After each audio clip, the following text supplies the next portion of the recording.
Hello everyone, welcome to our pathways academy. আমি আগে তোমাদের একটি ক্লাসে পড়িয়েছিলাম জৈবনিক প্রক্রিয়ার প্রথম টপিকটা, সেটা হচ্ছে সালোক সংশ্লেষটা। তো আজকে আমরা চলো কি পড়বো দেখি। আজকে আমাদের এই সালোক সংশ্লেষ প্রক্রিয়ার তোমাদের বইয়ের পরে একটা টপিক আছে, দেখবে শোষণ বর্ণালী আর কার্য বর্ণালী। তো আজকে আমরা সেটাই পড়বো। কি পড়বো? শোষণ বর্ণালী আর কি পড়বো? কার্য বর্ণালী। এরপরে যেটা আছে অন্ধকার দশা আর আলোক দশা, সেটা পড়াতে আমার একটা দুটো ক্লাস লাগবে। তো সেই জন্য আগে জেনে নেওয়া দরকার যে শোষণ বর্ণালীটা কি, কার্য বর্ণালীটা কি, তাহলে তোমরা আলোক দশাটা ভালো করে বুঝতে পারবে। তাহলে চলো দেখি কি আছে। আমরা আগের দিন পড়েছিলাম সালোক সংশ্লেষীয় রঞ্জকগুলো কি কি জেনেছিলাম, তোমাদের মনে আছে? যদি না দেখে থাকো তাহলে আগের ক্লাসটা দেখতে পারো। সেটা হচ্ছে সালোক সংশ্লেষের রঞ্জক কি সাহায্যে সালোক সংশ্লেষ প্রক্রিয়া হয়। মেন উপাদান হচ্ছে ক্লোরোফিল আর ক্যারোটিনয়েডস। ক্লোরোফিলের কি ধরনের কম্পোনেন্ট আছে বা উপাদান? ক্লোরোফিলে কি থাকে? কার্বন থাকে, হাইড্রোজেন থাকে, অক্সিজেন থাকে, নাইট্রোজেন থাকে, আর কি থাকে? ম্যাগনেসিয়াম। মোস্ট ইম্পর্টেন্ট, মুখস্থ করে রাখবে, অনেক সময় কোশ্চেন দেয় ক্লোরোফিলের কি কি উপাদান আছে। তো কি বললাম? কার্বন, হাইড্রোজেন, অক্সিজেন, নাইট্রোজেন এবং কি? ম্যাগনেসিয়াম। ক্যারোটিনয়েডস দুটো বিভক্ত বলেছিলাম, ক্যারোটিন আর জ্যান্থোফিল। তাহলে ক্যারোটিনের মধ্যে কি আছে? কার্বন আর হাইড্রোজেন। কি আছে? কার্বন আর হাইড্রোজেন। আর জ্যান্থোফিলের মধ্যে রয়েছে কি? কার্বন, হাইড্রোজেন আর অক্সিজেন। কার্বন, হাইড্রোজেন আর অক্সিজেন। তোমরা একটা জিনিস বুঝতে পারলে কিনা আমি বুঝতে পারলাম না, এখানে দেখো নাইট্রোজেনটা কিন্তু নেই, ক্যারোটিনয়েডসে কিন্তু নাইট্রোজেন নেই। এই শর্ট কোশ্চেনটা প্রচুর বার এসেছে যে সালোক সংশ্লেষ কোন রঞ্জক নাইট্রোজেন বিহীন, তখন আনসার কি হবে? ক্যারোটিনয়েডস। এখানে কি নাইট্রোজেনটা কিন্তু নেই, কার্বন আছে, হাইড্রোজেন আছে, অক্সিজেন আছে, নাইট্রোজেনটা কিন্তু নেই। তো এটা খুব ইম্পর্ট্যান্ট একটা কোশ্চেন, শর্ট কোশ্চেনের মধ্যে আমি তোমাদের বললাম। তারপরে দেখি কি আছে, শোষণ বর্ণালী। শোষণ বর্ণালীটা কি তাহলে আমরা একটু বোঝার চেষ্টা করি। তোমরা এখানে দেখতে পাচ্ছ শোষণ বর্ণালী আসলে হচ্ছে কি? সূর্যালোক। এটা কি? সূর্যালোক, তাই তো? তোমরা একটা ছবি আমি অ্যাটাচ করেছি, দেখতে পারো। এটা হচ্ছে সূর্যালোক। সূর্যালোক দৃশ্যমান আলো। সূর্যালোক কোন আলোটা দেখা যায়? তো কোন আলোটা দেখা যায়? সাদা বর্ণ। সূর্যালোক যখন একটি প্রিজম, এই জিনিসটাকে কি বলছে? এই জিনিসটাকে বলছে একটা প্রিজম। তখন সূর্যালোক যখন একটি প্রিজমের মধ্যে দিয়ে যায় তখন নিশ্চয়ই সাদা আলো যায়। প্রিজমের মধ্যে দিয়ে যখন বেরোয় তখন 7টি বর্ণের আলো বেরোয়। কি বেরোয়? 7টি বর্ণের আলো বেরোয়। কি আলো বেরোয় সেগুলো হচ্ছে, দেখো আমি দিয়েছি, বেগুনি, নীল, আসমানি নীল, সবুজ, হলুদ, কমলা, লাল। কি? বেগুনি, নীল, আসমানি নীল, সবুজ, হলুদ, কমলা, লাল। এটাকে আমরা শর্ট ফর্মে কি বলি জানো? বেনিয়া সহকলা। বয়কারে বে সমান বেগুনি, দন্তের নয়ে দীর্ঘী সমান নীল, আ সমান আসমানি, দন্তের স ইকুয়াল টু সবুজ, হ ইকুয়াল টু হলুদ, ক ইকুয়াল টু কমলা, আর লা ইকুয়াল টু লাল। বোঝা গেল? তাহলে এই ধরনের একটি প্রিজমের মধ্যে যদি সূর্যের আলোটা পড়ে, সেই সাদা আলোটা 7টি বর্ণ হয়ে আমাদের চোখের সামনে এসে ধরা দেয়। ঠিক আছে? এই যে 7টি আলো, এই 7টি আলো যেখানে হচ্ছে, ধরো এই প্রিজমের মাঝখান দিয়ে 7টি আলো এলো, 1 2 3 4 5 6 7, 7টি আলো এলো। এই 7টি আলোর কিন্তু বিভিন্ন ধরনের ওয়েভলেন্থ আছে। কি আছে? ওয়েভলেন্থ বা তরঙ্গ দৈর্ঘ্য। তরঙ্গ দৈর্ঘ্য জিনিসটা কি? বিভিন্ন ধরনের আলো বিভিন্ন ধরনের আলোকে শোষণ করে। কথাটা বুঝতে পারলে না? এই যে 7টি আলো এলো, এই 7টি আলোর আলাদা আলাদা তরঙ্গ দৈর্ঘ্য আছে, সেই অনুযায়ী তারা তাদের আলোটাকে শোষণ করতে পারে। এই ঘটনাকেই আমরা কি বলবো? শোষণ বর্ণালী। দেখো এখানে লেখা আছে ভিন্ন ভিন্ন পদার্থ ভিন্ন ভিন্ন তরঙ্গ দৈর্ঘ্যের আলো শোষণ করে। বিভিন্ন পদার্থ বিভিন্ন ধরনের আলো দৈর্ঘ্য শোষণ করে। এখানে মূলত আমরা ক্লোরোফিল পড়েছিলাম। তো ক্লোরোফিলের ভাগ পড়েছিলাম আগের দিন, মনে আছে? যেখানে ছিল ক্লোরোফিল এ, ক্লোরোফিল বি আর ক্যারোটিনয়েডস, তাই তো? এই ক্লোরোফিল এ, ক্লোরোফিল বি, এই বিভিন্ন ধরনের ক্লোরোফিল কিন্তু বিভিন্ন আলোতে বিভিন্ন ধরনের তরঙ্গদৈর্ঘ্য অ্যাবজর্ব করে, সেটাকেই আমরা কি বলবো, শোষণ বর্ণালী।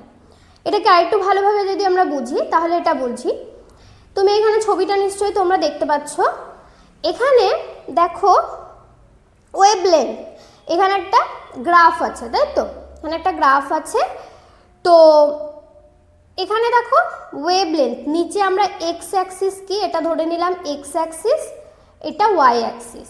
এক্স অ্যাক্সিসে কি আছে, ওয়েভলেন্থ অফ লাইট, এক্স অ্যাক্সিসে কি আছে, ওয়েভলেন্থ অফ লাইট, আর ওয়াই অক্ষে আমরা কি মাপবো, অ্যামাউন্ট অফ লাইট অ্যাবজর্ব, কতটা আলো শোষণ করছে, ওয়াই অ্যাক্সিসে আমরা এটা মাপবো, আর এক্স অ্যাক্সিসে আমরা মাপবো কতটা ওয়েভলেন্থ, কি ওয়েভলেন্থ। এই ওয়েভলেন্থটা মূলত শুরু হয় 340 থেকে 910 সামথিং ন্যানোমিটার। অবশ্যই ওয়েভলেন্থ কিসে মাপা হয়, ন্যানোমিটারে মাপা হয়। তাহলে আমরা এটা ব্যাপারটা বুঝি যে জিনিসটা কি, অ্যামাউন্ট অফ লাইটটা আমরা বুঝতে পারলাম, ঠিক আছে? এবার এখানে তিনটে দেখো গ্রাফ আছে, তোমাদের বইয়েও ছবিটা আছে, দেখবে এতটা ডিটেলে নেই তবে কিছুটা আছে।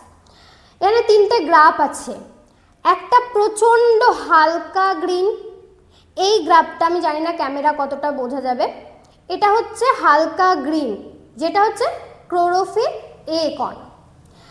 তারপরে আছে হচ্ছে ডিপ গ্রিন, ডিপ গ্রিনটাকে বলছে ক্লোরোফিল বি, আর এই যে কমলা আছে যে কালারটা সেটা হচ্ছে ক্যারোটিনয়েড। এটা আমি ডিনোট করছি, তুমি বুঝতে পারছো নিশ্চয়ই, ঠিক আছে? এবার তাহলে তোমাদের কোশ্চেন হবে যে কিভাবে এটা মাপা হয়, ওয়েভলেন্থটা আমি অ্যাবজর্বেশন কীভাবে ভাববো।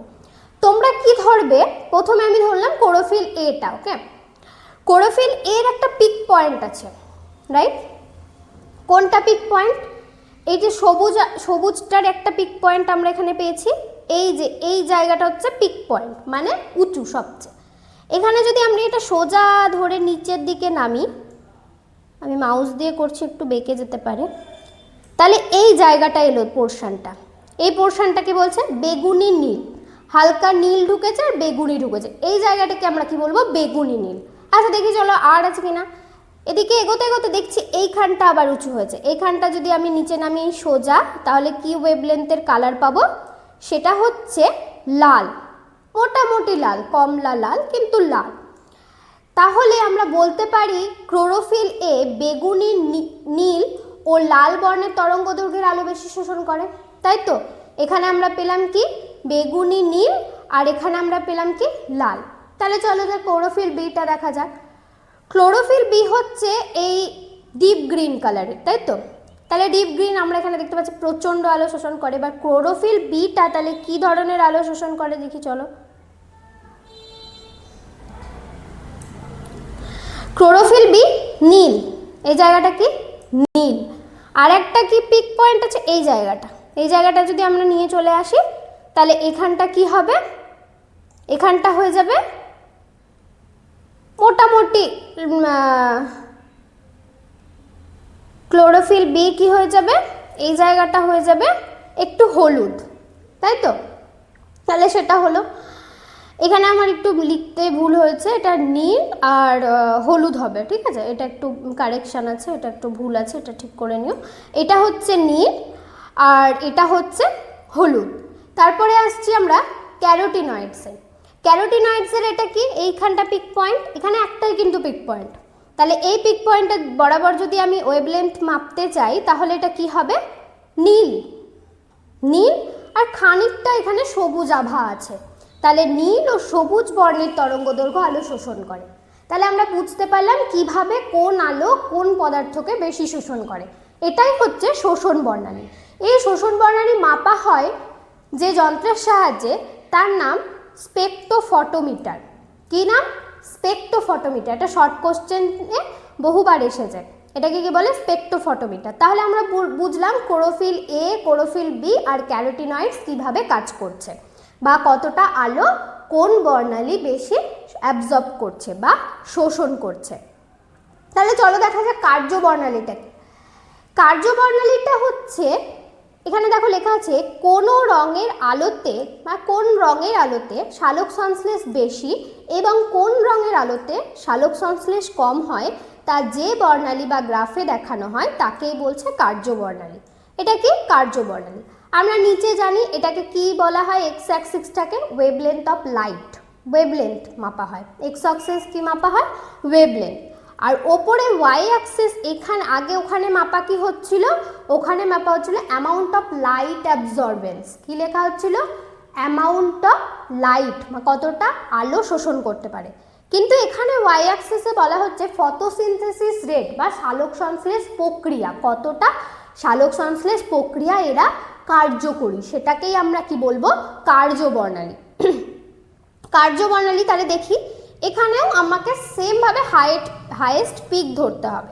তাহলে কোন আলোটা হাইয়েস্ট পিক দেখতে পাচ্ছ এখানে, ব্লু কালারটা, তাই না, ব্লু কালারটা এখানে হাইয়েস্ট পিক। আরেকটা পিক হচ্ছে রেড, এই যে ওপরটা দুটো পিক আছে এখানে, রেড। তাহলে এখানে দেখো লেখা আছে নীল বর্ণের আলো 430 থেকে, এইখানে নিশ্চয়ই 400, তাহলে এইখানটা চলে আসবে কি 430 মতো, 430 থেকে 470, একদম এক্স্যাক্ট তো বলা যায় না, ওই জন্য। আর এটা হচ্ছে লাল, লালটা কত, এই যে 600-র পরে, তাই বলছে 660 থেকে 760 এই ন্যানোমিটার। যাদের সর্বাধিক শোষণ ক্ষমতা আছে, সর্বাধিক আলো অ্যাবজর্ব করে, এখানে আমরা পড়লাম না লাইট অ্যাবজর্ব করে, ওই সর্বাধিক আলো শোষণ করে যারা, সেই ধরনের আলোতেই সালোক সংশ্লেষের হার বেশি হয়। তাহলে কি কি ধরনের আলোতে কার্যবর্ণালী শোষণের হার বেশি হয়, লাল বর্ণের আলো আর হচ্ছে নীল বর্ণের আলো। এটা মোস্ট ইম্পর্টেন্ট শর্ট কোয়েশ্চেন, লাল বর্ণের আলো আর হচ্ছে নীল বর্ণের আলো। তাহলে ফটোসিনথেটিস রেট বা সালোক সংশ্লেষের হার সব থেকে বেশি কোথায়, লাল বর্ণের আলোতে এবং নীল বর্ণের আলোতে। অবশ্যই তাদের এই রেটটা মনে রাখবে, 430 থেকে 470 ন্যানোমিটার, আর লাল বর্ণের হচ্ছে 660 থেকে 760 ন্যানোমিটার, অবশ্যই এটা মনে রাখবে। তাহলে আমি আশা করছি তোমরা কার্যবর্ণালী আর শোষণ বর্ণালীটা খুব ভালোভাবে বুঝতে পেরেছো। যদি কোথাও কোনো কোশ্চেন থাকে তাহলে অবশ্যই আমাকে কমেন্ট সেকশনে জানাতে ভুলো না। আর এই ধরনের ক্লাস যদি ভালো লেগে থাকে তাহলে আমাদের চ্যানেলকে সাবস্ক্রাইব করতে পারো এবং ফেসবুক থেকে দেখে থাকলে আমাদেরকে ফলো করতে পারো। Thank you.